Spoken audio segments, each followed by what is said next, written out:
Hey, y'all, come on now.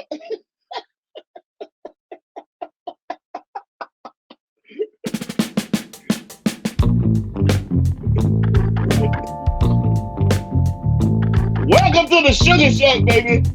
January 2020. I'm a revelator. Come with me. You wanna meet your maker. You gotta Eric, turn your believe. radio down. Thank you. I'm a freak of nature. I ain't no honeybee. I'm an unknown creature. The likes you've never seen. Wahoo, wahoo. Wahoo, wahoo. Wahoo, wahoo. Wahoo, wahoo. I'm like a Cape Crusader, sweeping up the streets. I'm your favorite flavor, savory and sweet. You're looking Whoa, for what a was that? savior, or to believe. Think you found the traitor, but you don't see me. Wahoo, wahoo. Eric, Wahoo, wahoo. turn it off. Wahoo, wahoo. Wahoo, wahoo. Yeah. Whoa, why am I getting echo?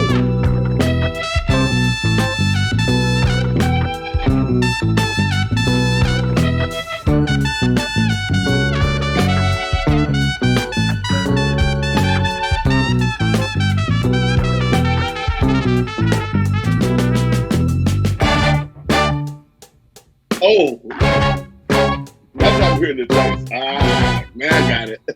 Because I heard it from Diane too. That was killing my ears. I'm turning the keys down.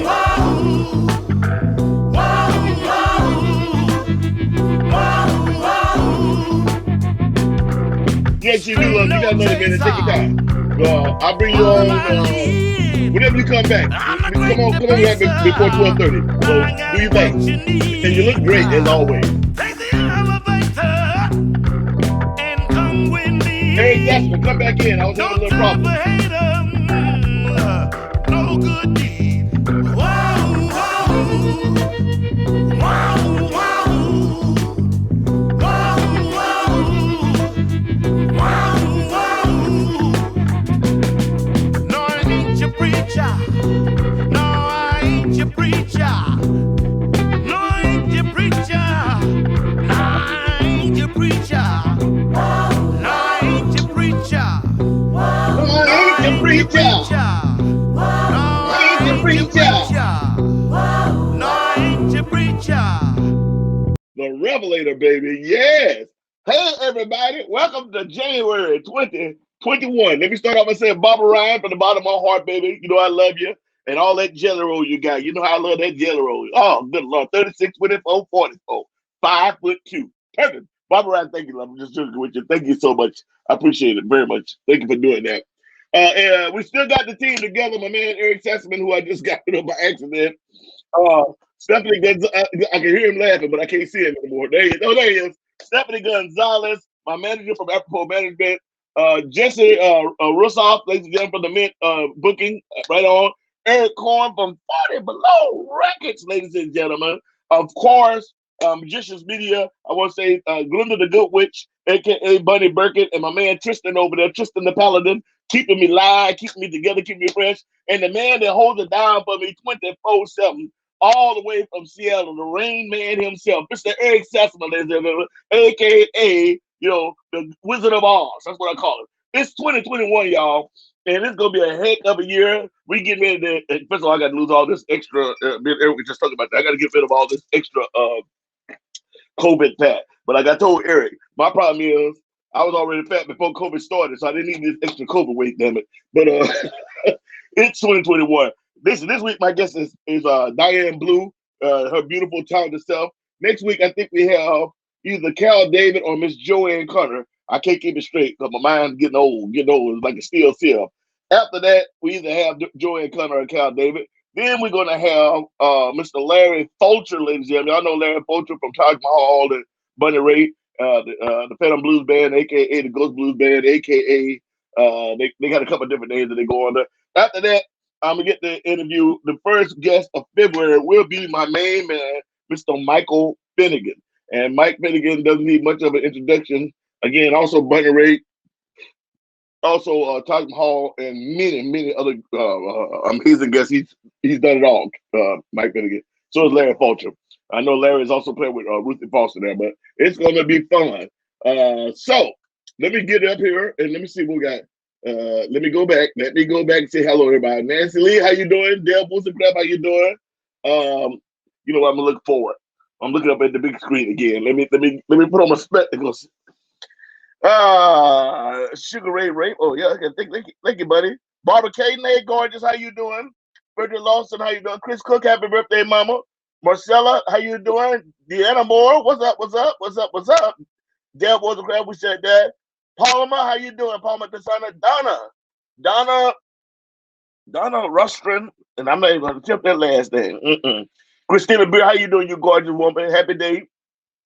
Melanie, hey Melanie, how's it going over there in Basel, Switzerland? And Don Cerrone and Julia Mila, Freddie Lawson, all the way from San Diego. Kevin Carey Kleps, what's going on? And let's see. There was a few others on there I wanted to say. Jan, how you doing? David, how you doing? Gareth, how you doing? Larry Rodriguez, what's going on? I'm already sweating. It's only 6 degrees outside, but when I put on my hat, Lord Jesus, put them on my head. So how's everybody doing? I hope everybody is having a good time. Here's the question of the day, y'all. And I want everyone to jump in on this one. No slacking. Here's the question of the day. If you have it, and if you remember, tell me the album. I'm not saying a CD. If it was CD in your time or if it was tape in your time, but up on the days of the album, that's fine too. Or 8-track, I take it. I remember 8-track. A little bit before it was relevant. I mean, I rode in a few cars with 8-track. Tell me the album that changed everything for you. I'm not gonna say change your life, but if that's the case, so be it. But the album and the artist that changed everything for you. I want to hear it. Come on, bring it on. Bring it on. All right, peace. Check this out. Let's get this young lady up here because she is gorgeous. She is talented. She is strong. Women ruling the world. And you know what? It would be a much better damn world. Women know how to figure stuff out without having to fight and kill people and all this stuff. You know, America, we are a great country. You know, I think we probably, us and Russia, think about that, man. When you put together three, us, Russia, China, maybe North Korea, we're about the only ones that haven't had a woman ruler. Think about it. I'm just saying, think about it.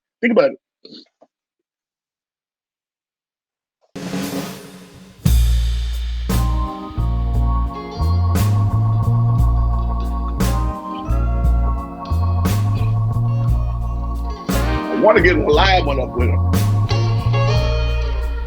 Woo! Sweating like a runway slave, but that's bad.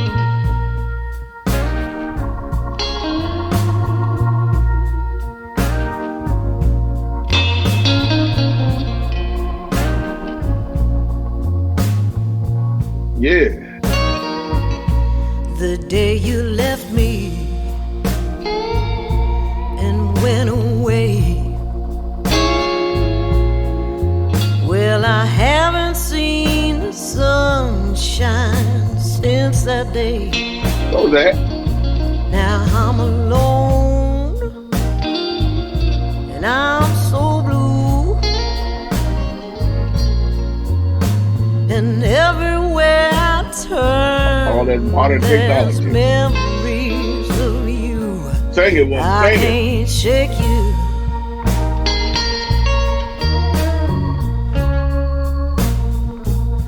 I can't shake you.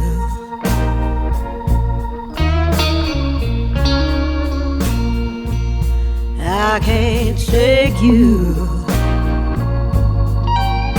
No matter how I try. Let me see. I feel your COVID weight. I feel numb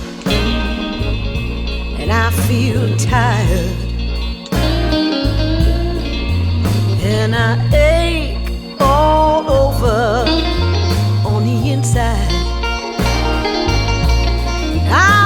Eric, the husband? lost, and I'm confused. Bunny Burger. Hey, Bunny. And everywhere I turn, there's Jimmy memories Russell, of Jimmy Dip. you. I can't shake Gareth you. Thomas, John Mayall, yeah.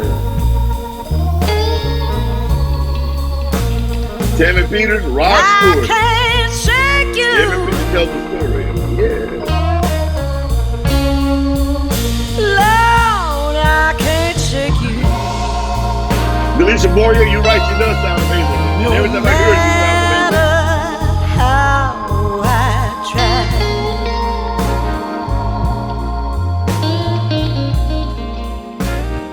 amazing. I can shake you.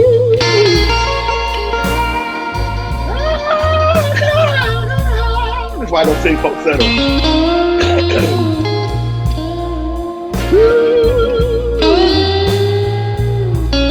I love a guitarist too. Whoever it is on this particular track, you understand his phrasing. I mean, it's got some real that's blues. So you can feel the pain. It ain't how fast you pick. It's what I feel when you pick.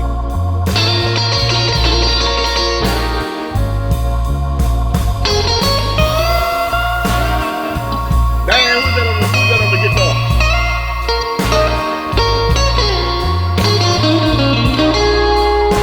Miss Diane Blue, who is that on the guitar?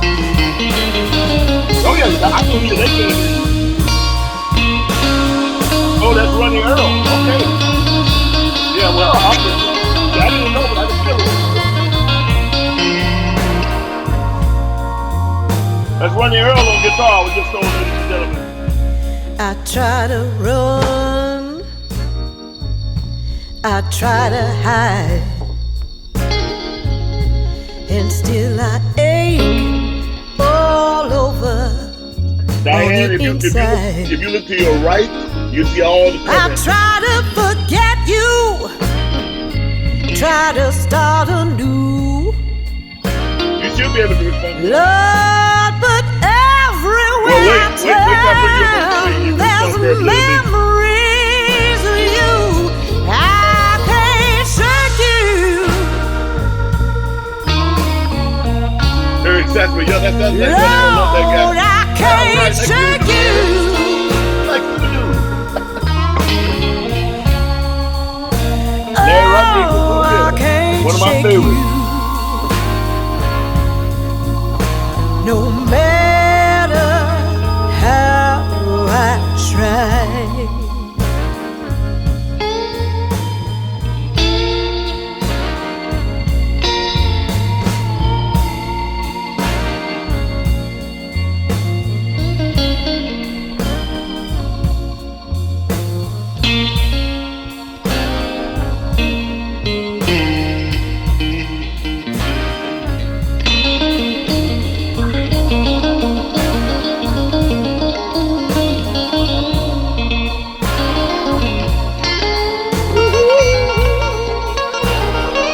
Yeah. Yeah, I know, Eric. That feels good, brother. Yeah, weird. All these years, I don't think I've ever actually went with a girl. We played together one night in Memphis in the lobby, in the back corner, just having a good time. And then I was invited one time with him and Diane Blue in the same spot, but I was so damn tired.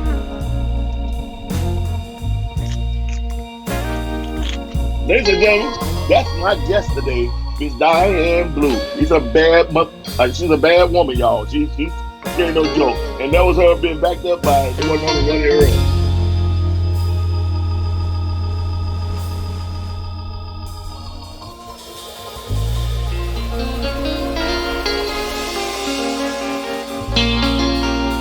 We're gonna get her on in just a couple moments. She's actually backstage chilling, looking beautiful. Right on. Y'all dig that? Can y'all dig that? Now, before I bring her up, let me go over here and try to answer some of these. Delicia Bloyer says she sounds so amazing. Yes, she does. Ginger Willis says her voice is very warm and fine. Yes, it is. Julia Richards, how you doing, love? Is it pouring rain out your way? I know that Eric says it's been raining in Seattle forever. That his feet have turned into mushrooms or something he said. Johnny Payne, share to Northwest Music and Arts. Well, thank you, Johnny Payne. That's very kind of you. I don't know you. Is this your first time joining us here at the Sugashack? Barbara Ryan, the album was Powerful People by Gino Vanelli. It was one I listened to at Tech Hi-Fi and bought my first stereo system. Okay. I saw somebody put Earth, Wind, and Fire, and they didn't say what album it was. Buddy Burkett said ABBA at Waterloo, ABBA Waterloo, right on. David K. Taylor, Beatles meet the Beatles. Okay. I got to look some of these up because I don't know them all. Remember, I was a gospel guy, so I come out of the gospel world until well after I was grown, and then 10 years in the Marine Corps, which I didn't listen to any music. So, but that's a whole other story too. So, Beto Marino, where you from, brother? I just saw somebody was a weird one. It was Brownie McGee and Sonny. Nancy Lee says Sonny and Brownie. That's pretty cool. Very, very cool. Eric Sesame said the Osmonds. Okay, I didn't expect to hear that one. Gareth Thomas, John Mayo. John Mayo's a cool cat. I've got to hang with him for a few minutes here or there. We share the same producer. My producer, there's also his producer has produced his last, I think, 5 albums. Eric Cord over at 40 Below. Larry Rodriguez, again, Earth, Wind, and Fire. Yes, Earth, Wind, and Fire. And not just Earth, Wind, and Fire. That's all great, but for me, it's more specific than that. I am an unbelievable fan. I cannot believe the way that Maurice White mind thought. That man was a freaking genius. Maurice White, and even when he was back with the Ramsey Lewis Trio and all that stuff, I've always told people for years, even us guys in gospel, we were listening to what Maurice was doing because it was amazing. And the trick, musically wise, is that he was able to find the trick. He was able to find voices. Philip Bailey and these guys. He was able to find voices, and what he did was when he wrote the music, they flipped it around. What I mean by flipped around, the singers sang the horn parts, and the horn parts did the singing part. If you listen to it and get into the deep, and that it hadn't really been done, not to the degree that Earth, Wind, and Fire did. They just and those are all horn parts. All those songs they did that, and it was just, but they did it vocally, and then the horn would come and back them up like background singers. It was anyway. Don't let me nerd out. I'm not gonna nerd out. I'm gonna move on. I'm gonna move on. Christina Beer. I love Christina. Christina's way up there in Canada, and I would get there. Not Vancouver. It's not Vancouver. She's gonna kill me for that, but she's in Canada. Christina Beer said her voice. This song is like a nice glass of cognac. Oh, watch out now! Watch out now! You're gonna make my nipples hard. They get hard by the damn self. Okay, Jacqueline Sosa. Yeah, baby. My sister, she can sing. Jacqueline Sousa. Am I saying it right? How do you pronounce that? Sousa. Well, you know what? Let me just might as well. Hell, shit. Darn. Ladies and gentlemen, please welcome the talented, the lovely Miss Diane Blue. First of all, Miss Blue. Hey. Thank you for taking time to come on the Sugashack. I'm so happy to be here. Thanks for asking. Well, I was doing my buddy Sex Garden the other day, and I saw you on there, and I'm trying to get, I know so many people, and I'm trying to get, this is not like a regular show. This is just people, friends, and musicians talking. And so, I'm racking my brain. We finished the first year, and I know so many people, and I've met so many people, and I'm like, I hope no one gets offended. I'm trying to get, I don't only do it every Tuesday. So, it's like, I'm going to get everybody. And then I saw you, it's kind of like, how do you say it? Out of sight, out of mind. And then I saw you, and I'm like, yes, I'm going to call it, because I had, I'm not going to call names, but I had somebody else but yes. I saw you, like, yes. Okay, so how are you doing, young lady? I'm doing all right. If you see me looking to the right, pay me no mind. I got like an 80-inch. I got my 16-inch laptop here, but up here I got you like. There I am again. So just keep talking to me. It's just that I can see someone. I'm gonna look over here. I'm trying to hear you as best I can. I don't know if it's better with or without these things on.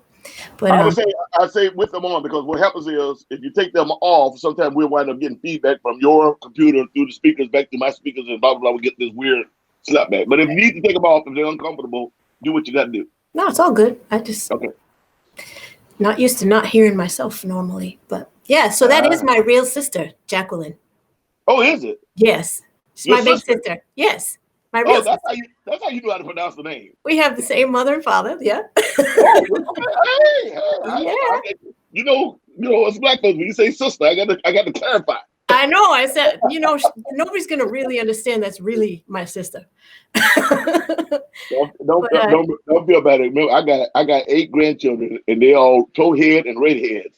And it used to be fun for me to walk through the mall with my grandson Braden, who is white. He's so white he dang see through, and the red is hair. And here I was, black as all get out, and I have him in my arms, and we'd be walking to the mall, and I love to look on people's face like, "What that Negro still that baby?" And they're saying, "Grampy." Yeah, Papa Ray. Yeah, I have 3 grandchildren. Do you really? 3 beautiful caramel-colored children. Yes. Right on, baby. Well, that's the color of the world of the future, baby. And it ain't that long.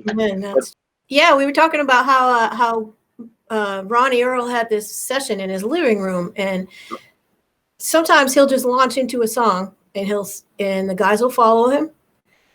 And usually his comfort zone, his strong zone, is a slow blues, where he can really just get his emotions out. And there was so much going on. And for me, my father had just passed, and I had some stuff to get out. And so he just looked at me and said, "Make up some words." And that's what happened. A couple of those songs. And you said it's great when you can just be yourself and let it out and do that. But I'll tell you, I wasn't always okay with that, because when I first started singing with Ronnie, I was very green in the blues world. Mm-hmm. And, he'd launch into a shuffle and say, "Make something up." And I'd be like, because I was singing soul covers. I was doing Aretha and Gladys Knight and Earth, Wind and Fire and Stevie Wonder and stuff they want to hear at weddings. Hey, don't knock it, because I was there with you. When I came back to music, my first group was called the Urban Gypsies, and I was still bouncing and still bodyguard work. But we were a soul funk band, and a lot of those guys in the band were a pretty big name. I mean, I've been lucky with that, but they're a pretty big name and had been around. And then when I went over to blues, it was the same way. I remember going to Palm Springs, because the guitar player that was with me at that time named Michael Moles, who also used to be with Parliament. And Michael was like, I got very lucky. The bass player in that band was James East, the brother of Nathan East, and the keyboard player was from Mad Dogs and Englishman and Martin Greaves out of Sheffield, England. Anyway, but I remember the same thing. And all of a sudden, we were in Palm Springs. I was at Cal David's place, the Blue Guitar. And I had heard of Cal David. First of all, I thought he was black by listening to his voice. I never saw him in real life until I met him that day. And but the problem was, or a good thing, a bad thing, was all these major artists, because they knew Cal, because he was in the scene, they would come through Cal's place. And Cal would do a live blues jam. And he was ruthless. This is old school. It was an old school jam. Like, you get up, we start playing, you can't hack it. You go, thank you very much, man. Appreciate it. Ladies and gentlemen, give him a big hand. I mean, I didn't finish the song. Give him a big hand. And I was like, whoa, wow. And that's what, that's how they did me. They just threw me to the wolves, But that happened to me too. Because I was a gospel guy, but then all the years I didn't sing, and then I come back and it's been R&B, and it's like But you know what? It's good. I think it's really good training. It's definitely good training. Definitely. I mean, Ronnie played with Muddy before, and I've met other people who've played with Muddy Waters, and they said he liked to surprise people. He'd say, "Oh, yeah, you could sit in with us, and I'll call you up in the second set." 3 songs in to the first set, he'd call you, because you'd be already sipping on your first whatever, And that's exactly what Ronnie did to me. Yep. And Luther did that to me. Luther Guitar Jr. Johnson, he played with Muddy. And one night he called me up and he said, hey, you want to play some harmonica with us tonight? Oh my God, yeah. I'll go down. So I go down. I like screeched in, parked illegally. Honey, go park your car. We don't want you to get towed. Once you get settled in, don't worry. I'll call you up in the second set. 4 songs into the first set, I'm at the bar getting ready. And he says, ladies and gentlemen, here's a nice young girl who wants to play some harmonica for you tonight. And I'm like, oh, I'm not ready. But you got to be on your toes all the time on stage because you don't know what's going to happen. See, I think that's an old gospel thing because see, all the musicians that play with me in the band will tell you, all of them across the world, that's how they got in the band. My litmus test is I call you up and I throw it at you, and I mean I throw it at you, and I want to see how you react. Yep. It ain't so much about. It's not even so much about how or what you play at that particular moment. Because you're looking for something. I want to see how you react. And the people that are ballers and gamers, they jump in and they do what they got to do to make it work. And those are the people that I want in my band. And those are the people that traditionally I've taken in my band. But that's old school black. I don't care if you're from Chicago, New York. That's an old school black. In the church, that's what they did. Again, you want to learn to swim? Oh, you know what? Let's drive by the lake. And you get out and look, and they just push you in. It's funny because that's how I learned. That's even how I learned to swim. My cousins used to do a thing called Indian drills, and it sounds. I hate to say that, but they're called Indian drills. And what they do is we go out in the lake, we be fishing in a canoe or something, and they turn the boat over. Yep. That's how we learn to swim. It's like how you gonna react? We grew up on a lake, and my daddy would say, okay, it's time for you to go under the water. I don't want to go under the water, Daddy. You better shut your mouth because you're going to go under now. Okay, I don't want to go under the water. And he'd just throw you. You better shut your mouth. Ready? 1, 2, boom. And then you get a mouthful of water. The next time he said it, you'd be like, all right, I'm ready. And that's how we learned to swim because we had to. Yeah, you had to. And the music is the same way. And it's funny because I can always tell when I meet people who learn, I call that the old school way, because there is no barrier music that you feel that you can't climb or get into. I've had a couple of people get upset with me at jams because they look at me and they hear me talking or whatever, and we about to do something, and they're like, well, what we doing? I was like, well, I'm joining the jam with you guys. What are we doing? What do you want to do? I'm like, listen, y'all pick something. Okay, well, we'll do a mid-tempo shuffle. I said, all right, well, what key you want to play in? I'm not bragging. I'm just like, this is how I learned. You play. I'll find something and make it work. Yeah, yeah. When I first moved to Boston 17 years ago, I didn't know where to hang out for music. And I met this girl who was a music junkie. She just knew all the great spots to go. She ended up becoming one of my very best friends and one of my bridesmaids in my wedding. And she brought me to the Cantab Lounge, which that's probably I know that Gordon talked about this place last week. Yes, we did. It was voted the best dive bar in Boston. Oh, right on. It was like Boston's juke joint. That's a lot for Boston. It was like Boston's juke joint. There was a man called Little Joe Cook. Do you know who he is? I don't know. There was a song when I was a kid. Frankie Valli and the Four Seasons covered it called Peanuts. Peanuts, peanuts, peanuts. Remember that song? Yeah. Yeah, you're my girl. My sister Jackie and I used to sing that in the kitchen into a pots and pans for the reverb. Little Joe Cook he came up in the doo-wop world. And when he moved to Boston, he was from the South. And when he moved to Boston, the Cantab didn't have any music. And he approached the owners and he said, you want people to come in and stay and drink all night?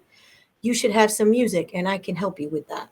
So it was crazy. It was like from 9:30 till 2 a.m., they'd do the old school 40-20s. So you'd be on for 40, off for 20 so that they could sell drinks in between, right? Yeah.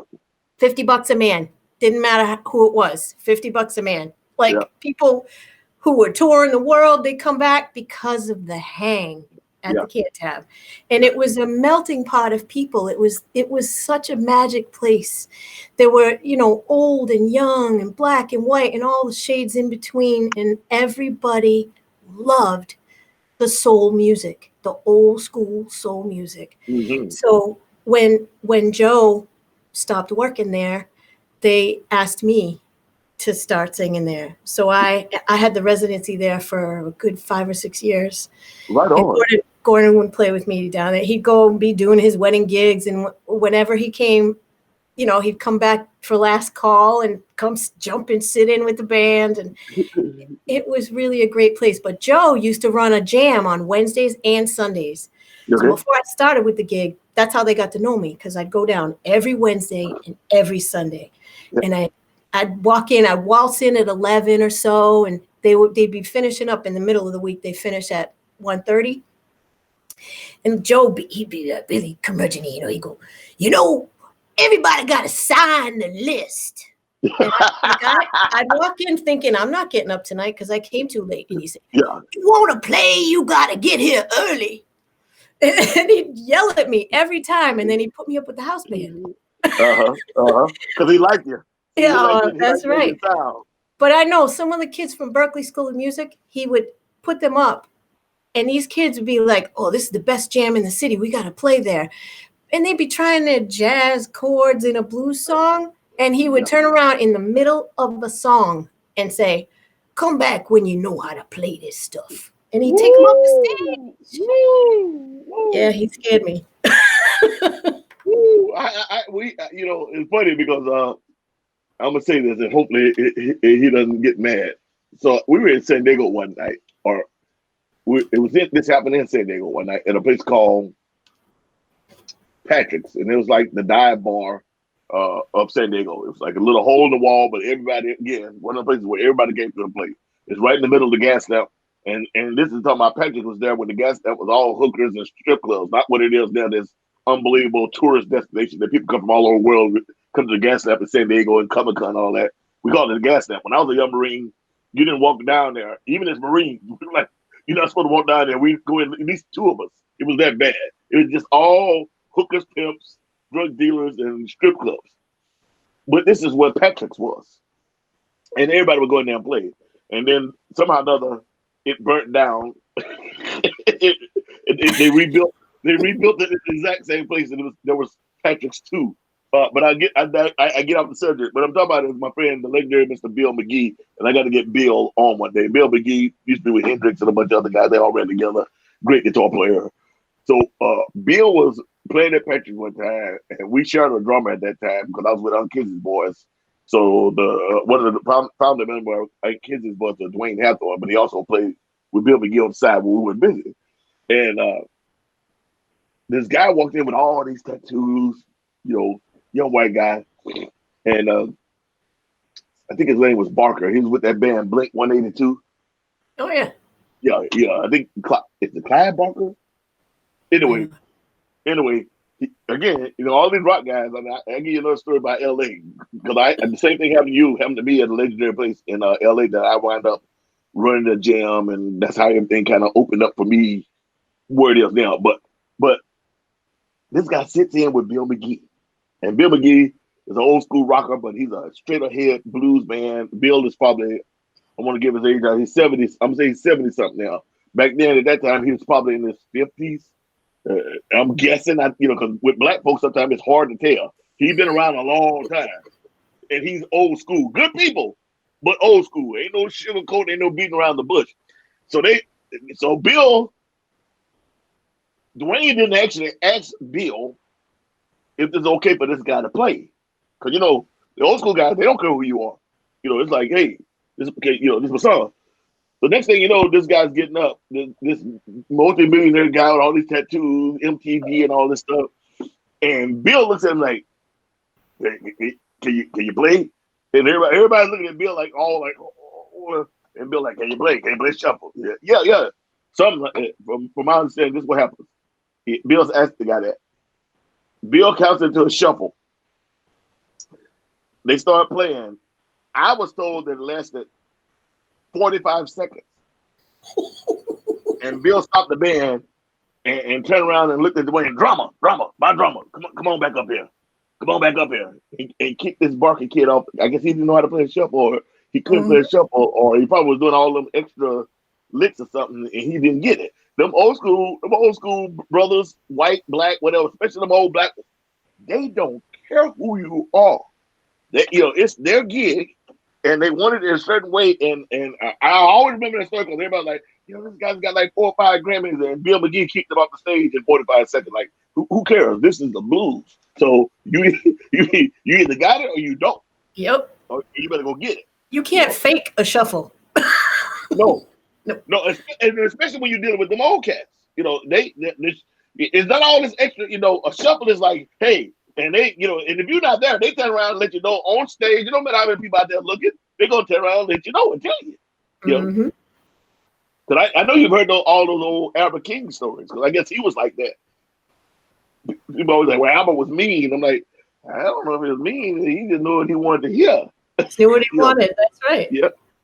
That's pretty cool. So, when you guys might put out this album, and do you have a title for it yet? Ronnie's album is out. It's called Rise Up. Rise Up. It came out. No, did it come out yet? Shoot. Maybe it's coming out in September.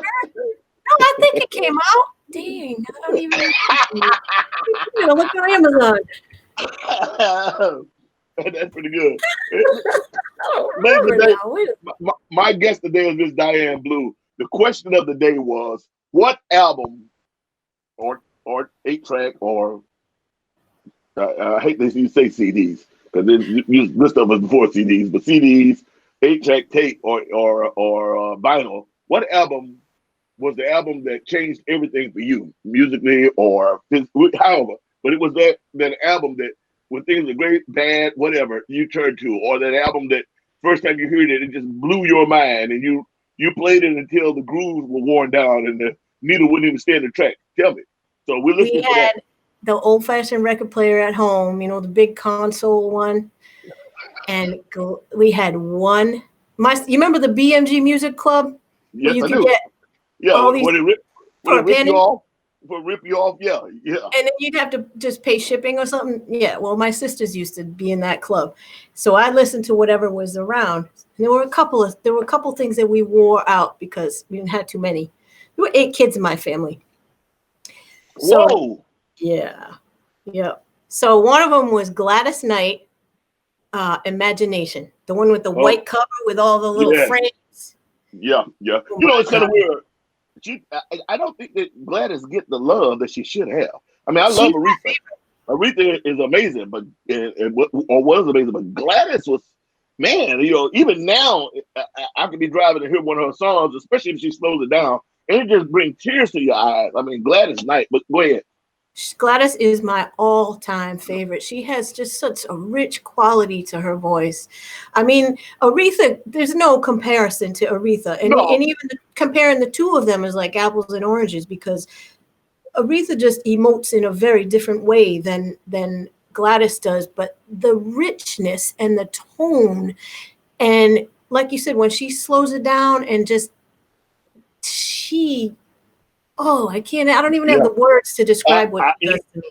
I feel bad because I know exactly what you're talking about. I don't know if the rest of the audience do, but for me, I was going to say, go ahead, because I've tried to put it into words too, because I grew up with people like Gladys in gospel, but at the same time, she's so unique. It's like Aretha's voice was unique. Gladys's voice was unique. Yeah. And you don't hardly have that anymore. It's like all the singers want to sound like each other. All the guys trying to sing falsetto, all the girls are just trying to. But that was, doing vocal gymnastics. But that was anyway. For those of y'all that don't know, and I'm gonna shut up so she can finish her story. Gladys Knight, pick it up, even with the pips. Pick it up. Go ahead. Yeah. Just to finish my Gladys love story, the very first time I went to see Gladys live, I was sitting way up in the nosebleeds with my girlfriend Michelle, who taught me all the places to go in Boston. And I sat there weeping the entire time because I just couldn't believe that I was seeing her live. And she was just as good, if not better, than the records. She was beautiful. Oh my God. So then, all right, don't judge me now. The other thing that we used to wear out was the Beach Boys. Hey, Let's hey, go surfing now. Everybody's learning how. I am not wearing it out at all because I can't think of his name right now. Lead Beach Boy. Why my mind go blank? Well, anyway, the leader of the Beach Boys. Why my mind just went? I don't know, but now you made mine go blank too. But anyway, he's given me nothing but love for my last two albums. He's written great reviews and not that we solicited them. Why now I feel embarrassed because I can't remember his name. Wrote all the songs. Somebody help me out, y'all. Help me out. Y'all help me out because Ray's having a senior moment. But as a musician and as a singer, if you go back, it's just like with Maurice White. You go back and you start listening to what the Beach Boys did. I think it's amazing when you get musicians who can make something sound like it's simple, and then when you actually listen to it, you're like, okay, it's not simple at all. Their harmonies were awesome, really. Brian Wilson. Brian. He has given me nothing but love. Twice he's written great, just out of his own heart. I guess he's still out there listening to music and written great things about what I've done, which I have I'm really grateful for. But no, nothing wrong with that. The Beach Boys are great. So y'all wore it out. Somebody said, "Oh, I got it before y'all." Mike Love, Nancy Lee Pumpkins. Girl, I'm from Detroit. Gladys was everywhere. I love me some Gladys. Brian Wilson, Gladys. Big Red out in Milwaukee said, "The Fifth Dimension. Love some harmonies." Fifth Dimension was no joke. Nicole Mother, Aretha is the best. She is a lady who sings with attitude. Okay, Nicole, I ain't mad at you, but you need to go listen to some Gladys too. There's a Gladys in there. I mean, you want to talk about attitude, you get Patti LaBelle. But anyway, right when I stepped away from music, the person that was impressing me the most at that time was Anita Baker. And I'm a big Anita Baker, and I'm a big Oleta Adams fan. She only had the one hit. I'm a big fan of that. But I love that richness. I mean, a lot of people started doing that Toni Braxton thing. That's a whole different thing. But what Anita Baker and Oleta Adams, those voices are so rich, and so it's the tones that make any sense. I know you understand. Absolutely. As a singer, sometimes it's hard to explain to people that don't sing. It's the tonality. That's when you realize that the voice is truly an instrument, and you really have to hone that craft. But sometimes you just have to be born with whatever it is that makes it sound that way, like you. Yeah. You're right. Like you. I'm telling you what, the first time I heard you, the first time I met you was at the Waterfront Blues Festival in Portland, Oregon. And it was very brief. I was with Lisa Mann, and she had me on. She had me on 3 different stages that day. We did a set with her band. We did a showcase for the women in the blues out there, and then we did. She got me on a harmonica blowout, and I was the only female on that stage. Right on. But we were switching up, and you were coming off as I was going on, and she was, "Hey, Ray," and I saw you, and I was like, "Wow!" And you did that thing where you crouch down and you do that little thing. When you start shaking what your mama gave you. Oh, Lord. And then the next time we sort of more formally met, I think, was when you and I were both at the Marshfield Fair. I kept trying to remember. Remember? Funny thing is, I could see it in my head because I didn't want, again, like the Brian was saying, I could see it in my head, the show. I couldn't remember where it was. Could not remember where it was. That's why, and I see Roger is on. I saw him. John Hall and all those guys. Yes, exactly. Yep. So Lisa was in town doing the Ladies of the Blues set with me at the Marshfield Fair, and then we hosted a jam that night. So we stayed in the hotel, and then and I was rapping with you in the lobby. We were just like, you were waiting for your ride, to the airport, and you're like, I'm so tired. I got to be in Europe in the morning. Yeah, it's like me complaining about something. Oh, good Lord. But I want to tell you something. There was one particular song that you did that was so gut bucket deep, and you brought me to tears. And it was a song when you sing, you dismiss most of the band from the stage, and you sing about your mother. Death Letter, yeah. And when you, oh my God, when you sing that,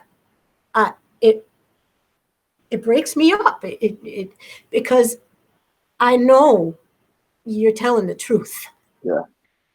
And you inspired me to write a song about my mother. And that's on my last album, my album Look for the Light. And Ronnie plays guitar on that. And it's called If I Could Talk to My Mama. My mother died in 2002. Okay, I'm sorry to hear that. I'd give anything to have 1 hour with her. I don't even know how to. I don't even know how to. I don't even know how to. I don't even know how to respond to that. Believe it or not, it's always weird because I'm actually kind of shy. It's like I'm not shy on stage because that I've always. And my friend Coco is here from when I grew up. Part of the time I grew up in Texas, because I've always been kind of pushed to the front. That makes sense. Yeah. It's not like I'm not one of the people that I ran to the front. I was always just kind of pushed that way in gospel. So I'm not. I do really well with 20,000 people. I'm really bad when it's just 4 people. Does that make any sense? It's the weirdest thing, but that's who I am. So and my team is trying to make me learn to take a compliment, because I'm not really a braggadocious person. It's like I kind of like, I'm big, I'm loud. I guess in some ways I'm really flamboyant, but in a lot of ways I'm very Southern, or very. You're very real, Sugar Ray. Yeah, that's what it is, and that's why so many people love you, man. I don't know about that, but I've been lucky, and when I met you as a singer, now I remember it, because I remember I was sitting on the bleachers in Portland, and all y'all was up there singing, and I was just like, holy smoke! I remember sitting in my head like, I got to follow that. And I was like, and I was with the Manish Boys. That was a Manish Boy gig. Yeah. Yeah. Because they brought this girl in, and I cannot remember her name, and she wound up dressing like in the same colors as me. And originally that was supposed to be Candy Cane, because we did a duet, and it was Candy Cane that was supposed to be on the album, but Candy had gotten sick.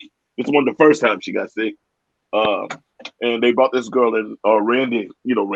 Randy. I'm like, who is this? Who? No, there's always no rehearsal or anything. Y'all go out there and sing. I look up like, what? Like, but it's old school. They throw you to the wolves. You just make it do what it do. They can do what it do. Now, you were in Italy. That was your last tour. That's when everything broke down. Thank God you got out of there, because you could have. You heard about I was reading the thing, and I was seeing that they were doing some YouTube things on it. They stopped doing it. There was another band. There was a band from Brazil, like a music school stuff. It's like 30 kids, like I should say an orchestra, and they was at the same time. But they got caught. They were at the airport. I guess they were at the airport when it shut down. Well, they were in Spain for like 45 days. I know, we could have been really stuck. And I guess the Spanish orchestra conductor, whatever, let them stay at the orchestra house, because they couldn't afford to stay at a hotel for 45 days. Right. I mean, it was 30 kids, to feed, clothes, wash, whatever, because this was like, I say kids, but they were like from 18 to 25, whatever. It was like a university day. And I heard all kind of stories of people who were stuck. I know my saxophone player from London, he was stuck in France, but it only wound up being like a week. And luckily, he knew people and blah, blah, blah. But I was worried about that. I was actually, our last shows, I had been off with November. We had did the blues cruise. Did you on the cruise? No. We did the blues cruise in November. And then, my wife had already come down with the cancer, and I had already told the band that, I was going to take some time off because I was burnt anyway. I needed time. So we come back from the cruise. So from the cruise until November, November 5th or something, I didn't play. And so then we went on a tour. We had a Pacific Coast tour. And so we're touring up the Pacific Coast. And I remember being at Demetrius Jazz Alley. Because we have 2 nights, and us and Marcus Miller. And it was funny because they were telling me, like, oh, there's over 200 some odd tickets sold. And so I walk in there and I'm like, okay. We walk in and setting up. And the guy's like, yeah, you know, there was something like 200 tickets sold, but there's only going to be 100 and people. We only going to allow like 100 and some people in, and blah blah blah. And I'm like, oh, okay, it was weird.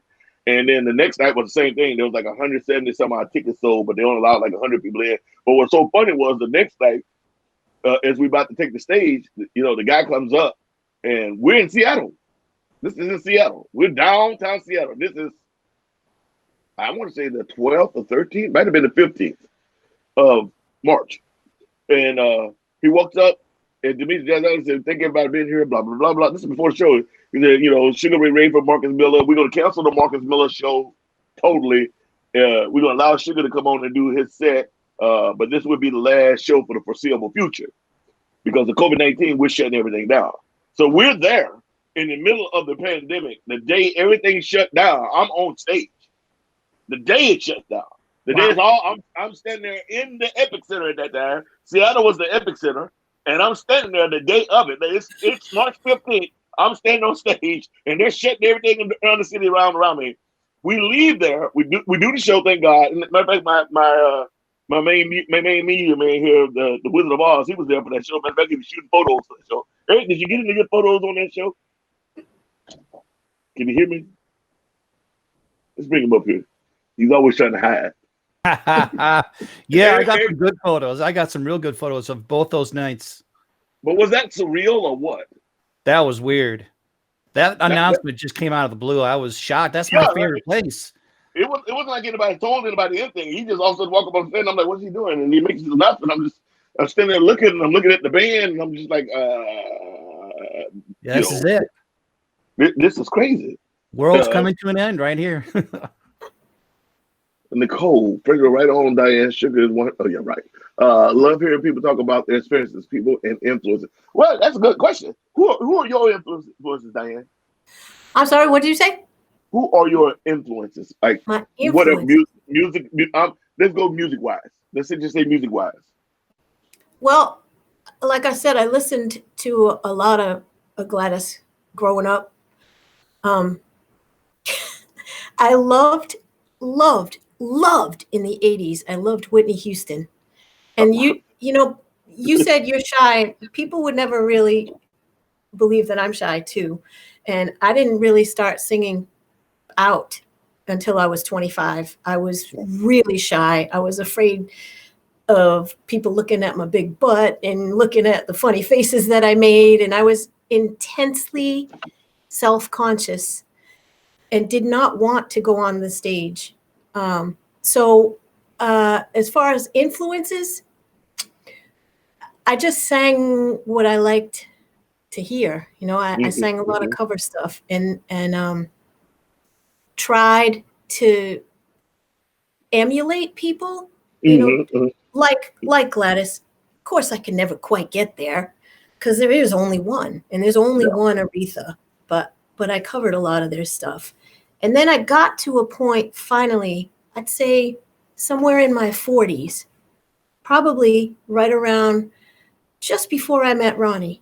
When I was doing the Cantab all the time, I was singing every single weekend, sometimes 3 nights, sometimes 5 nights a week. And I also had a day gig. So I was tired. But that's where I learned that you need to be yourself.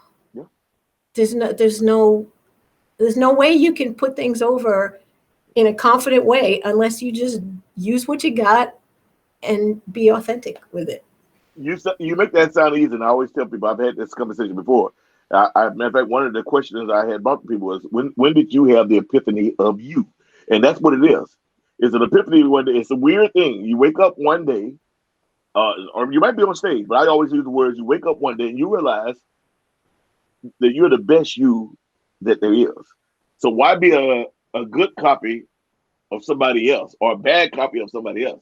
How about being the best you. And it sounds simple, but and as a singer, you must have that epiphany. You can have the greatest voice in the world, but if you don't have that epiphany, you never reach the potential of your voice because there's always this thing of you holding back and it's like, you know, and you can be a nice person, but I'm just saying that, you know, once you have that epiphany, when you walk on the stage, you just know, you're like, well, I'm gonna be the best me tonight. This is me.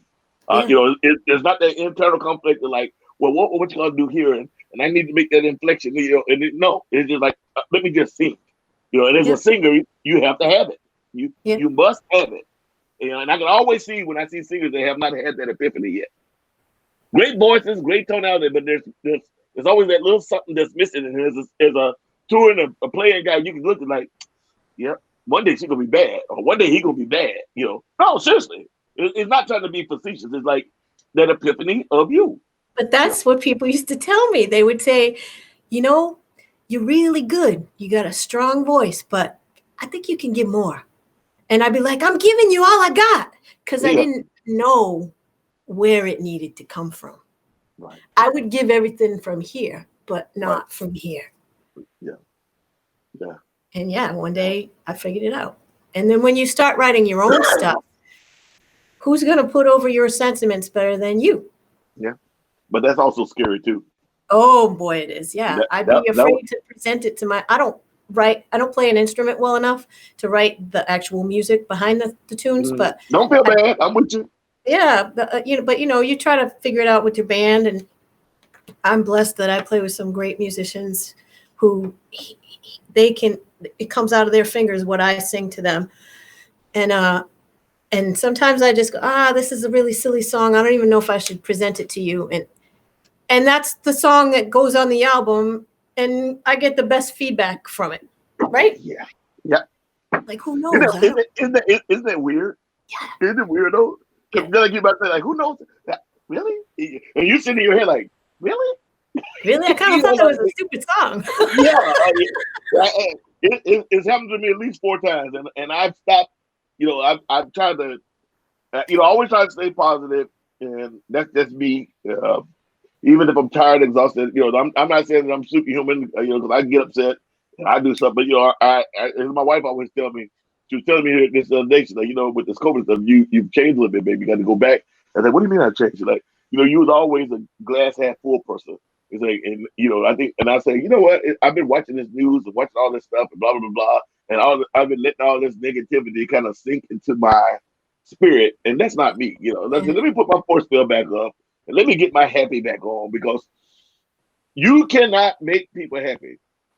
You have to make yourself happy first. You know, that's and this. I'm not going to be Dr. Phil. This is all about music, y'all. This is all about music, because music. Singing and playing and writing comes from your heart and soul. So if your heart and soul is not lined up in the same place, you'll never be successful in doing this. So for me, I have to make sure that before I can try to make anybody else in this world happy, I have to make myself happy. You know, Amen. I mean, some people sing from a dark place. I can go to a dark place because I have plenty of experience to be there, but I much rather be in the sun, and I keep my spirit and my soul in the sun. And when I'm singing, you know, hopefully you can hear that in my voice that I'm in the sun. I'm in the sun. You know, so I don't know why I went down that road, but you know what I mean. I do. And you know, through all this COVID madness, there's so much to be sad about, and there's plenty to be mad about. And I didn't want to be there myself. Yeah. I didn't want to wallow in that. No. And I'm not saying that I had all sorts of motivation, because my basement did not get organized like I thought it was going to. And hey, don't feel bad. You know, I had a really nice garden though. Oh, really? Yeah. We planted lots of vegetables and some beautiful things that we never planted before. And it just gave me pleasure to see something grow and to nurture something, because I couldn't do the music. But, you know, I decided each day when I woke up, today I'm going to be grateful that I have my health, that I have my husband, that we have a safe place to live, and that we have a small yard to make a nice little garden and a place we can walk in nature, not too far from us, and we could see our grandchildren. that's all I really, you know, those are That's the, cool. you really think about what's important when you're denied a bunch of stuff, right? Well, we Americans, we're a little spoiled, right? Or a lot of spoiled. A lot You of know, spoiled. I've been very blessed to travel the world, which I never thought I'd get outside of East Texas. But I was telling somebody, Dan knows we calculated we have this app. We've done something like 70 some odd percent of the world, and it's very good because I grew up very poor, but I've worked hard and pushed, and I'm not rich by any means, but my lifestyle now compared to my lifestyle back then, I could never have dreamt of it. But I have my wife who never lived like that with me, and my brothers, they keep me very grounded, and I'm very grateful for that because you never want to forget where you come from. Now, everyone has their trials and tribulations, so I'm not even going into that. But the question is, how do you react to your trials and tribulations? I told somebody one time before, it was like they're like, oh well, you know, they're going through something and blah blah blah blah blah blah blah blah. I said, well, you know what? I'm sorry. I grew up with an old black woman. My grandmother was basically my mother, and she always said when people are under stress and people are hurt or when they're drunk, that's when you get to see the true them because the face guard is down. So they can apologize and they can do all this, but you need to remember what you saw was the true them because the facade is gone. It's too hard to deal with all this and have the facade. So my grandma was for a woman that never went past 8th grade, lived to be 90-something years old. That was the smartest woman I've ever met in my life. And when I'm doing death letter, usually that's who I'm singing to because I've been with her pretty much since I was 2 years old. It's the world is going to be the world, but we cannot let the world destroy us. That's true. We That's can't. true. We can't. But going back to what we were saying, when you're writing, I'm always afraid, especially when I'm writing, because it's like a band-aid. It's like I'm putting all my emotions, I'm putting all my business in the street. Yeah. It's like it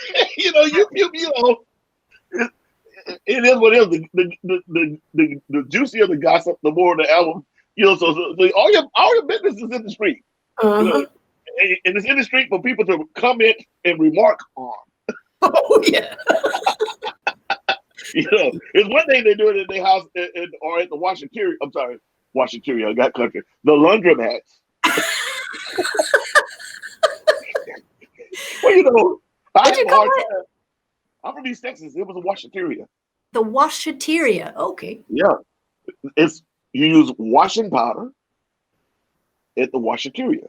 Okay. Now, when I came to California, it was laundry detergents and laundromats.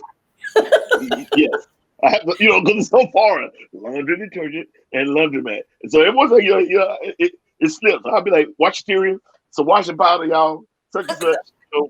Reckon and about who's calling me from Beverly Hills? My wife always. Excuse me, let me hang this up.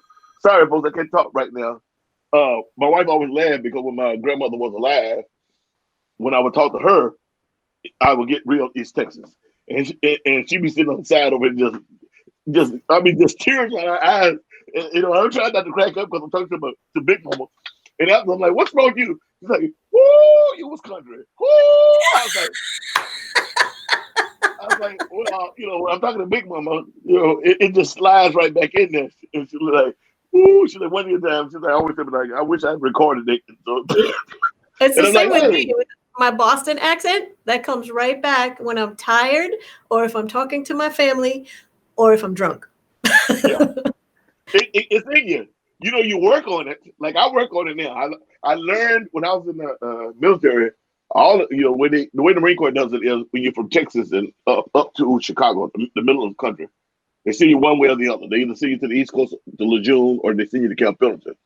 But if you're from the East Coast, you join the Marine Corps, they send you to the West Coast. If you're from the West Coast, you join the Marine Corps, they send you to the East Coast. And that's to make sure that you can't just jump out and go home.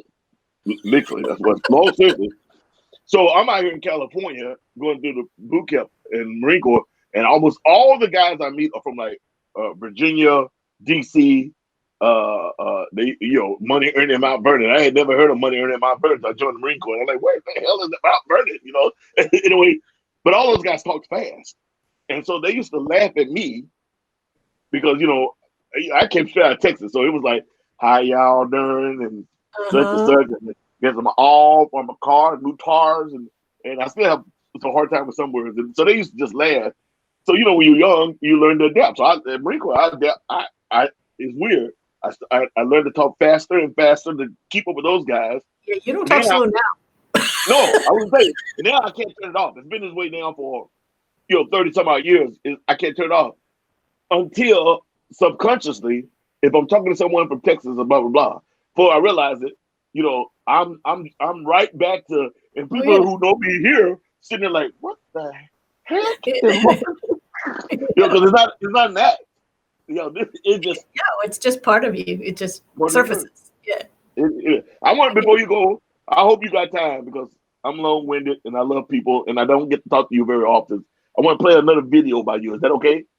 Yeah. Can I just mention one other thing that I wanted to slip in there before we stop, and that is that a few years ago, that album, "Blues in My Soul," that the first song you played by me, that's on my record label, Regina Royale Records, and I founded that label to help Miss Toni Lynn Washington put out. I was going to talk about that before you get it. I did not want to go there, but go ahead. Oh, you're not ready to go there? Let's go there after. No, go ahead. We got it now. Go ahead. I want to make sure that she gets some props because I love her. Miss Toni Lynn Washington she's such a treasure. She's the queen of the blues here in Boston, and she lives just around the corner from me. And sometimes I'd do these Ladies of the Blues gigs and she'd be on it with me. I'd ask her, I was organizing them, and I'd ask her to come and sing a few songs. And on that album, my Blues in My Soul album, I asked her to do vocals on a couple of songs. And she said to me, Diane, I have this record that all the guys gave their time to record for me. It's mixed and everything, but I don't have any money to put it out. And the labels didn't want to pick it up. And I thought that was a crime. So I did a GoFundMe and I put it out there. And it's called I Wanna Dance. And I want everybody to have that record. I want to make sure. Is that on your website or is that on Tony's website? It's on my website, DianeBlueMusic.com. Hey, Eric, you mind typing that up for me? And I want to put that up on the screen. And I love Toni Lynn. I'm always giving her a hard time when I see her because I always tell her, "Good Lord, you're a gorgeous woman." I say, I'll be chasing her. I always see her in Memphis, and I love her to death. And I think the first couple times she saw, I'm like, "Who's this crazy Negro over here bothering me?" But I told her, I said, her and Toni Morrison, all of them, I was very lucky. I even got a chance to meet and hang out with her. It was one day, it was her and Denise LaSalle, and I was sitting there like, I'm in love with these guys. First of all, the strength of their strength, the character, that's who they are. But then I'm also with their talent was just like, anyway. But Sax Gordon was telling me about this. Oh, sorry, it's my dog's hospital. Oh, is he okay? They're fine. They had pneumonia. I put them up aboard and they came back with pneumonia. And it was bad, really bad. So, it took a pretty penny. And Otis is still walking around there coughing, but everybody, thousands of people have been asking, Otis is fine, Billy's fine. They still got a little cough, no fevers, the runny nose, the throwing up, all that's over with. They own antibiotics and whatnot. Okay, I'm just going to turn this thing off. We'll hold that. We'll turn that off. All right. So, anyway, Sex Gordon told me about that. So I was going to tell you from the bottom of my heart, thank you for doing that. My friend Bob Corritore is the same way. Bob has done that for a lot of older blues men, but that you were willing to do that and that you did that for Toni Lynn. Not just for Toni Lynn, but it's for us. Because those of you that don't know, this is Diane Blue, but you should go check out Miss Toni Lynn Washington. She is a treasure. She is a hell of a singer and entertainer and just an all-around good person, but great music. And for my soul, or for my own benefit, I want to tell you from the bottom of my heart, thank you for doing that. Thank you for giving her flowers while she can still smell them. That is amazing. So thank you for that. I love her, and I would do it again. Most definitely. Well, that is a blessing. And I can, these labels, they get so caught up on all that, which is why, if you notice, I've been moving around musically and everything else because some of these labels just get too caught up on what they can sell and what they can blah blah blah. And it's like, okay, if you make good music, you do it right, it'll sell itself. Let's keep the beans out of the music, but that's a whole nother story. But I don't make a penny on her stuff. It's on my label, and that's all. It has the logo on it, and when she sells it, she gets all the money. Well, bless your soul. I just want to make that clear. Bless your soul. I heard it. I think Eric got that from me. Thank you, Eric. Voila. There you guys go. There's Miss Blue's information. Please pick that up. Diane, I hope you got a few more minutes and whatnot, because sure. I'm still, because it's Tuesday. I actually get to be home. Woo-hoo-hoo. I got to go to LA Friday and record a couple more songs for the new album, but that's Friday. Today is Tuesday. It's beautiful outside. I wish I could show you what it looks like out here in the desert. Actually, I just want to say hey to Bob Mosier. I saw he was on here. Hey, yeah, you want to answer a few of those while we talking? A lot of these people I don't know, but thanks for hanging out with us. Oh, hey, there's Don Cerrone. Oh, Chris Candido. Yeah, I love Chris. Yeah. I'm gonna go out back. Trying to get through. Roger, you could cook for me too. I don't mind. Those crazy mushrooms you find on trees. Now, hopefully we don't lose signal. Oh, the pony. There's Otis laying down there. Here we go, y'all. Oh, you're killing me, man. It's like 30 degrees here. Oh, it's like 60. Nothing but the desert out there. Beautiful. Oh. Love it. God bless Quiet. Very quiet. Okay. Now I got to follow this back up.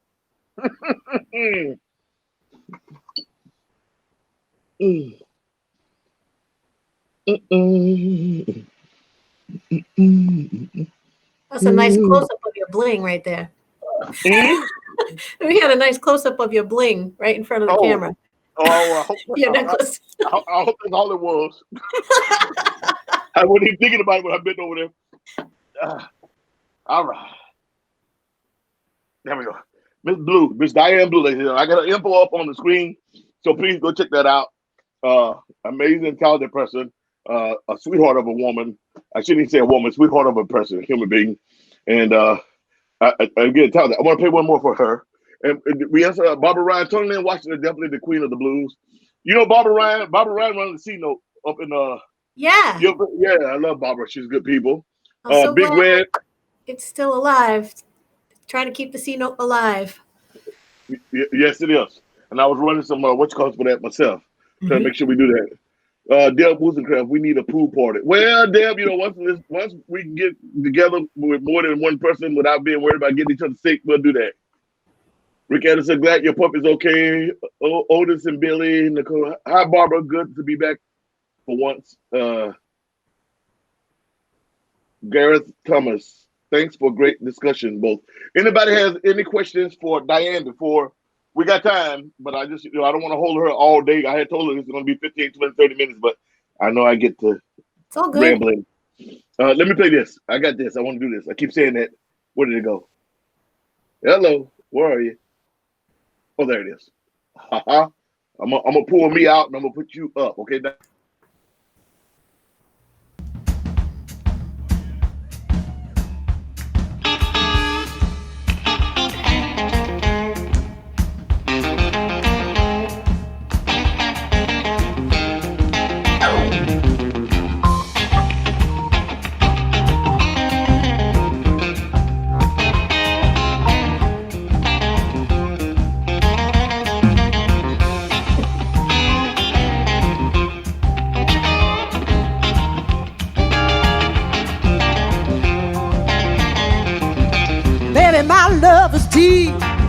Deep as the bottom of the ocean, pure as a newborn baby, outshines the sun above. It's a pretty good love.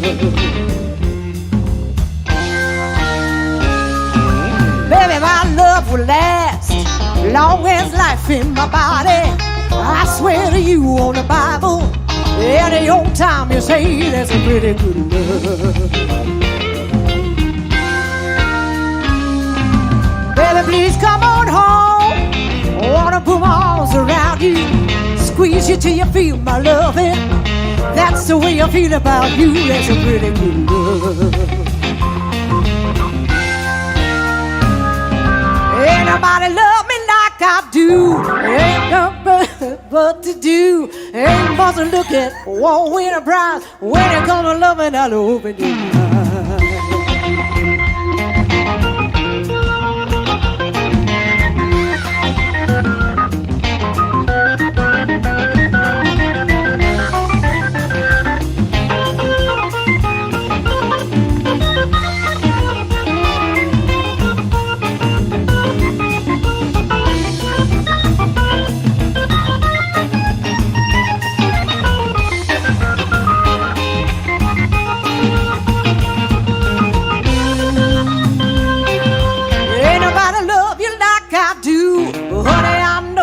What to do? All your other women tell a lot of lies. When they come to loving, I'll open your eyes.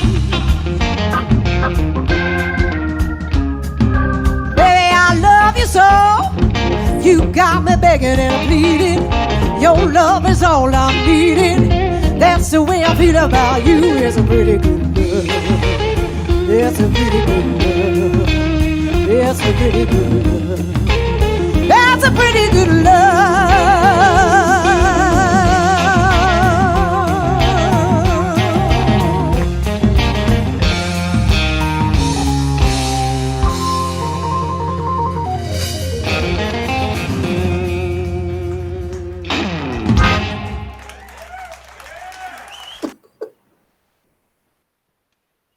Diane Blue. That was amazing. I like that. I saw that last night or night before last, when I put the show together and I had all this great stuff. I was like, well, I love this. She's singing and she's dancing right here. I want this one. I'm gonna use this one. This is great. You know, because it's good. I mean, I always want people to hear the album, and then I want people to hear you live. You know, because it's before all the engineers get to doing their thing, so it's cool. I think that was really good. So, let me see. I'm gonna put your info up one more time. Where did that just go? Eric just said that to me. I had just had it on the screen. It's what happens when you get old. But anyway, there we go. And ladies and gentlemen, Miss Diane Blue has been my guest today here on the Sugashack. My first guest of 2021. How about that? You first on the list, baby. You first. You are the first, mama. You number one. This is the first Tuesday of 2021, and my guest is Miss Diane. Wait a minute. No, second one. First Tuesday? This is the second Tuesday. You're crazy. It's the 11th now. 12. 12. 12 It minus is. 7 is 5. I'm the second one. Who the I'm the hell? first I thought female you were one. first. Oh, Sax Garden was number. Yeah. You know what? They line up so fast. I'm telling you, I'm getting old. I'm telling you, I'm getting old. And my wife always says, because I always forget the little things, where I put my keys on the watch. Say one day you're gonna forget your name. Says I'll make me a sign hang around your neck. If you find this Negro, please return him to. Oh, God, tag. She says it like that. If you find this Negro, please return him to such and such and such. It's a guy thing. It's like, where's my honey? Where'd I leave my keys? Where's my wallet? Oh, you know what? I can't find my phone. Yes. At least once a week, one of those things is a crisis in our house. Diane, it is so bad, Diane. When I'm on the road, I try to bring the smallest amount of trinkets I can. I got to have my watches. I got to have my rings. I don't even use a wallet. I stick it into my usually I try to stick it into my phone, but I bring a wallet. But my drummer, Lavelle Jones, usually watches for me because I can't tell you how many times. The last time I was up in Paul Benjamin's show. Up at the timeout? Oh, the North Atlantic Blues. North Atlantic Blues Festival. So we was on this crazy run. We were headlining that week. Get back that night, and we fly in little planes, little bitty planes. We're big guys, and we used a little bit of planes. We fly in there. We were doing the show. It's over with. And walk around town, because I always like to meet the people. I go back to my hotel, and we're leaving at 5 a.m. I can't find my wallet. I can't find my passport. We have to go to Canada. I have a show. We're playing with the Animals. Was the Animals? No. Oh my God. We're at some big Canadian festival and we're opening for the American the American, is it the Americans? I've been around the desert with a horse with no name. Blah blah blah blah blah blah. America. We're opening for America. And good Lord, you think I remember that? So can't find it. And I'm freaking out. And I'm back in the taxi. I call up the taxi. There's only a couple of little taxis in town. Contact, they haven't seen it. I get out of my hotel. I walk all the way back down to where the festival is. I'm looking around. I'm going into the club. I went up to the place. I ate everything. I can't find it. I'm freaking out. I got to be in Canada the first thing in the morning. Half of the band is already flown from England to there. I didn't go there with the horse. I just got the basic band with me. The rest of the band is already in Canada. And come to find out, at the last minute, it's now 4:45. I got to leave at 5:30, 5:15. I can't find it. And then it finally hits me. I walk all the way back down to the venue. I walk up on stage. They got the drums and everything covered in plastic wraps. I raise up the tip of the tarp, and there's my wallet and passport right where I said it because it was in my back pocket. And that's happened to be. It's happened to me many times, because usually Lavelle, because my mind is like on what we're doing, and so I try not to bring too many things because if I sit something down, I'm gone. I gotta have routines and things that I do every single time so I don't get in those situations. Or I'll get good. Well, you got it. Yeah, but I think it's a woman too. I'm being sexist here. I think it's a woman thing. I just think that women are smarter. Yeah, that's right. Well, you definitely smart. You got no. Hey, there's a song about that. Argument. You got no argument for sugar on that one, baby. That's right. I opened this up saying that our country, which is supposed to be the most powerful country in the world, we're the only ones that haven't had a woman leader. That's I believe that we're going through the problem that we're going through. Not yet. We need it. Anyway, not going into politics because I don't do that here. But no, women rule the world. I tell a joke on stage that what did I tell? I tell him like what did I tell him? Oh, I always tell him, I said, well, my grandma said that. She said, the man is the head. The man is the head. But the woman is the neck, and she can turn him any way she wants to. And that is a true thing. Men don't run nothing but our mouths. We think we run stuff, but y'all run the whole world anyway. I always tell people, every man that have ever been married, within 2 years, you don't even know how much money you have. You give all your money to your wife because she can pay the bills better than you. She can do everything. You take your little allowance and you go on your way. You get your little $20 a week. You don't even think about it. I big shot. I said, never mentioned. I said, man, you don't even know how much your mortgage is. Who's your insurance company? And they just stop. They just got like, damn, he's right. I mean, you got that phone in your pocket. You don't even know what the phone company is. And if she died tomorrow, you'd be sitting like, anyway. That's a whole nother story. We can have a whole conversation with that. That's a whole nother hour. That is a whole nother hour, but it's true. But anyway, I've always respected women. And I was not just respect women. I like strong. Well, first of all, I like 36, 24, 44, 5'2". I'm a man, for God's sake. But on the realness, I like strong, intelligent women. I think that is the sexiest damn thing in the world, and that is because I was raised by, there was no man in the picture. I was raised by strong, intelligent women. So that's what where a lot of men get to, they see a strong woman, they want to run away. So they want somebody they can dominate. I like someone who's going to be my equal and that's going to stand on equal footing and give as good as she gets. And that to me make my nipples hard. I like that. That's what I like. I like smart. I don't like dumb. That's probably why I guess I never dated girls who are my age or younger than me. I always liked older women. I just liked a woman that had a plan and was going to work her plan, and and I guess it made me feel good to be with someone who's with you for you, not because they gotta be with you. Like they can go on living life, and you just a wall decorator, but who are with you because they want to be with you. I think that's important. Sexy. Yeah, I think it's very important. Well, I'll tell you, my husband is Hispanic, a Black Hispanic man, and not to get culturally weird about things, but they can sometimes be very possessive of their women. We're Latin. Right? he is, the one thing that really, one of the many things that drew him to me is he said, the one thing that is paramount, the most important foundation in your relationship is trust.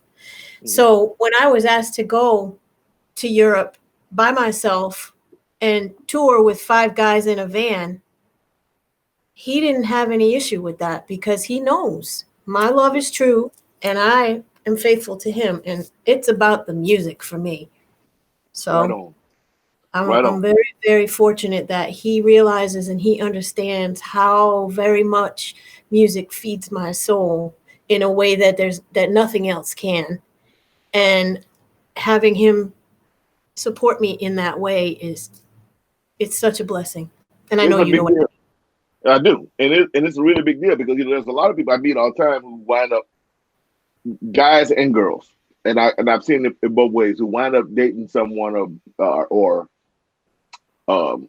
marrying someone that they met at one of our shows, and I always look at them like, that's a no. And somebody said, well, why? I said, because those people are not in the business, and at some point, they fell in love with you and they were enamored by you what they saw on stage. At some point, the justice is gonna come out and they're gonna be worried that someone else is gonna be enamored and fall in love with you the exact same way. So sometimes it's a weird thing, and I know many guys who wind up getting married in this business after, and it wind up being the worst thing they did for them musically, or quit me, or because they love this person, the soul tour, but they become jealous, and it goes both ways, or my wife has never been the jealous type. Again, I'm with someone like, okay. Mm-hmm. I come home, and it just be like maybe the dog. She probably didn't leave the dog. It just be a couple hangers in the car. Like, damn, and that would be all I see. That would be it. That would be it. But it's a weird thing to be in our business because part of the job is flirting. Part of the job is music, but there's a line that you have to have in your mind, and in this business, you have to realize too that, I've always said this from my days of gospel. A lot of people, I told somebody one time before, I walked into this church, and this is back when I was slim and looking good, and not one woman said a word about it to me. You finish directing the choir or doing something like that, and then all of a sudden I got all these people coming up talking to me, and I'm like, oh, you don't like me, you like Sugar Ray. You like, or at that time, Quran, that, you like that up there, that's a small part of it. You probably wouldn't like the whole package. That's a whole different thing, so I don't know why we went down this road, but we're there now. So I told you, we just talked. Okay. I don't know. We could go on and on and on. Here we go. I'm not going to hold you all night. It's already, an hour and 40? Well, we did have that little break because of what you call messed up. Everybody, my guest today is Miss Diane Blue. She has been wonderful. She has been amazing. And thank you, Diane. I'm sorry, I'm looking at the big screen. I want to find your, who is that again? I want to put up your, this is live on my artist page on Facebook. It'll be archived there. It would also be archived on my YouTube page. So anytime that you want to pick this up or I just pass it or have it out there for whatever reason, feel free.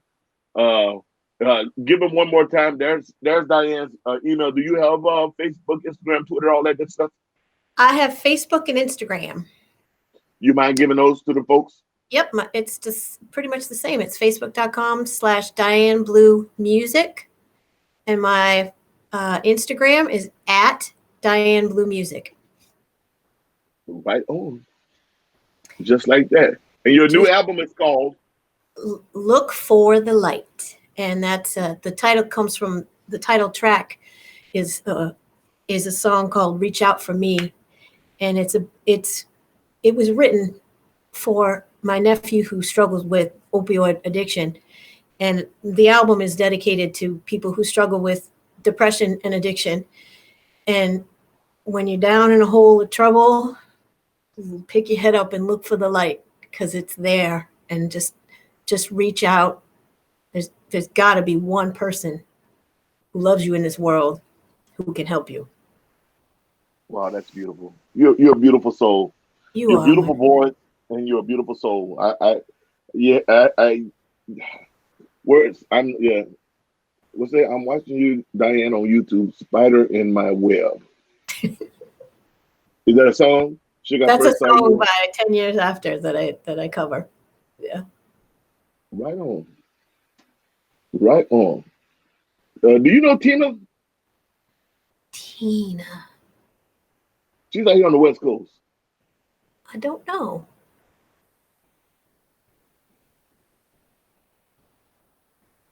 Hi, Tina. There's so many people here. Who's Hughes?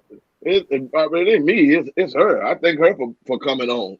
Come on and It's putting up with really my my. pleasure. I'm glad we could do this. I have to admit, I clicked on once or twice to your thing last year, and I was like, dang, it'd be nice if you asked me sometime. See, that's why I said that. I know everybody. I'm trying to. I I just got know you know gazillions of people. all you people. Oh, I got to plug this back in. My computer about to die. Oh, I'm Uh-oh. glad that's not her. I unplugged it when I went outside.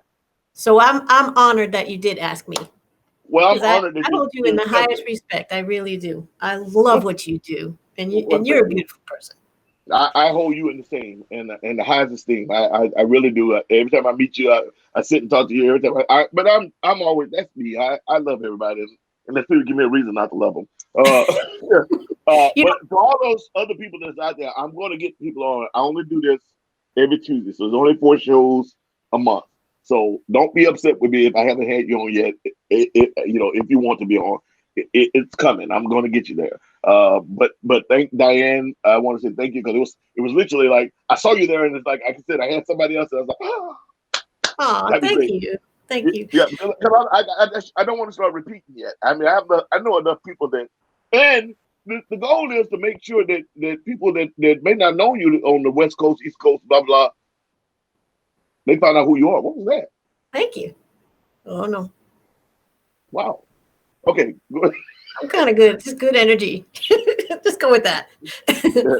good energy. Yeah. No, what you call it. So Diane, Boston. Have they started booking you anything yet? Before we go, have they started trying to book you for anything yet? No, there's still a lot of COVID restrictions in place. So I'm going to try to do a couple of live stream things. And I think we're going to do one on the 23rd in the afternoon over here. So I guess it'll be a little bit, I'm going to try to start around 2 on the 23rd Okay. of January. And I'm just kind of taking it 1 month at a time and see what happens. I was kind of bummed because last year was really one of my best years. I got my first nomination for a BMA by myself. Congratulations! Isn't that So cool? I thought maybe my album had a choice because I was really proud of the way that album came out. And when I looked and I was like, okay, we didn't make it in the album category. And then I looked at contemporary blues female and I was like, oh, that's my name. Oh my God. And your name, of course, was all over the place. And Yeah, I'm always happy for you because you are, I love you, man. I love what you do. Stop it! Stop it! I can't stop gushing because it's all true. And that first time when we were on that Marshfield Fair thing together, I was like, look at this, I'm on a t-shirt with Sugar Ray Rayford.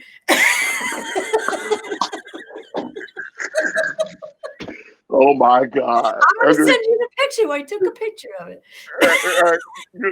You're making me blush. You can't see it, but I'm blushing. But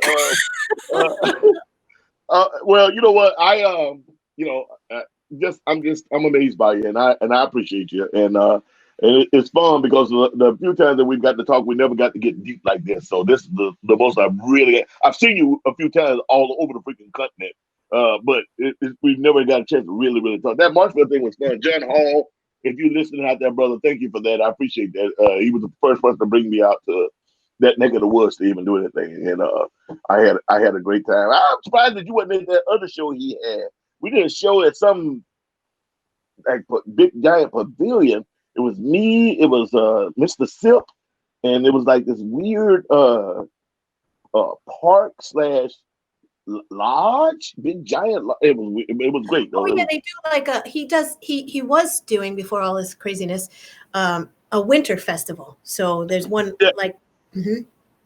Yes, that's where it is. All right, well, ladies and gentlemen, again, Miss Diane Blue, who's let me yap in her ear for almost 2 hours. Bless your soul.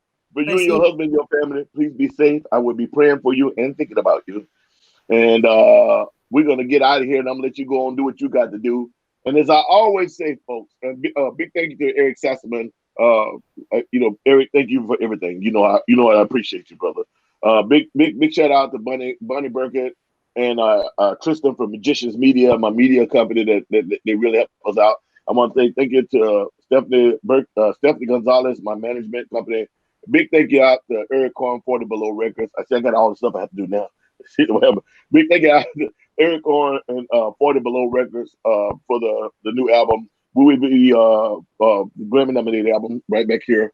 Somebody say, well, let me put that up there for you guys so they can get mad at me when I don't put that up. There we go. Somebody say me Grammy nominated, which I never thought that would happen a day in my life. And we are going to go. And as always, as I say, people, as always, thank you all for being here. And for God's sakes, please, let's be good to one another. Amen. Y'all be good. Peace. Tune in next week. I keep trying to make up my mind. I don't know who it is because I got them all lined up, but I can't remember. It'll either be Joanne Carter or it'll be Cal David. But tune in and they'll start putting up stuff probably tomorrow. God bless you. Be safe, Diane. Thank you. Blessings on you. May karma bless you. Live long and prosper. Bless you and bless your wife Pam too. Yeah, I'm very lucky with that one. I'm very lucky with that one. She's pulled through so far. So thank you for everyone for all the prayers. So y'all be safe, be well. This is Sugar Red, the Sugashack. Miss Diane Blue. We signing off. Y'all, we'll holler. Bye.